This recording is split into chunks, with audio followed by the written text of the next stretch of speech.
നിങ്ങൾക്കൊക്കെ എങ്ങനെ വേണമെങ്കിലും പറയാം. മുത്തുക്കോയ തങ്ങളൊന്നും പറഞ്ഞിട്ടില്ല, മുത്തുക്കോയ തങ്ങൾ ഇപ്പോഴും മുസ്ലിം ലീഗിന്റെ നേതൃത്വത്തോടൊപ്പം എന്നൊക്കെ വേണമെങ്കിൽ നിങ്ങൾക്ക് പറയാം. പക്ഷെ നിങ്ങൾ ഈ പറഞ്ഞുകൊണ്ടിരിക്കുന്ന കാര്യങ്ങളും നിങ്ങൾ വളച്ചൊടിക്കുന്ന കാര്യങ്ങളും കൃത്യമായിട്ട് അറിയുന്ന, സാമൂഹ്യ ബോധമുള്ള, സാമൂഹ്യ പ്രതിബദ്ധതയുള്ള, മതേതര സ്വഭാവമുള്ള മുസ്ലിം സമുദായം അത് ഒന്നടങ്കം ഇടതുപക്ഷമാണ് ഈ വിഷയത്തിൽ ശരിയെന്ന തീരുമാനത്തിൽ എത്തിക്കഴിഞ്ഞിട്ടുണ്ട്.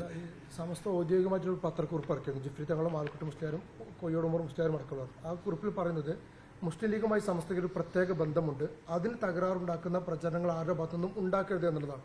അങ്ങനെയെങ്കിൽ ഇത്തരത്തിൽ ഒരു പ്രിസ്ക്രിപ്റ്റിന്റെ ആവശ്യം എന്താണ്? അല്ല, അതിൽ കൃത്യമായി അതിനോടൊപ്പം എന്താ പറയുന്നത്, സമസ്തയെ സംബന്ധിച്ച് നമ്മളുടെ രാഷ്ട്രീയ നിലപാട്, സമസ്തക്ക് പ്രത്യേകിച്ച് ഒരു പാർട്ടിയുടെ ഒരു ബന്ധമില്ല. അത് പ്രത്യേകിച്ച് ഓരോ പ്രവർത്തകനും രാഷ്ട്രീയമായിട്ട് അവന് സ്വതന്ത്ര തീരുമാനമെടുക്കാനുള്ള സ്വാതന്ത്ര്യം ഈ സമസ്തയിലുണ്ട്. അതുകൊണ്ട് ഇതൊരു വിഴുപ്പലക്കലിൽ പോകേണ്ട അദ്ദേഹം സ്വാഭാവികമായും ആ ഒരു സ്ഥാനത്തിരിക്കും.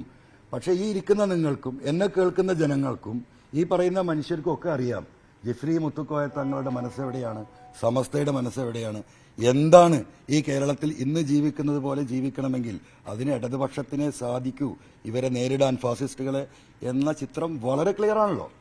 ഈ പൊന്നാനി മണ്ഡലത്തിൽ തമ്മിൽ തർക്കങ്ങൾ ഉണ്ടാക്കരുത് എന്ന് പറയുന്നത് എന്താണ് അതിന്റെ ഉദ്ദേശം? അല്ല, അത് നിങ്ങൾക്ക് ഈ 4-ാം തീയതി വോട്ടെണ്ണുമ്പോൾ നമുക്ക് കാണാം തർക്കം ഉണ്ടായിരുന്നു.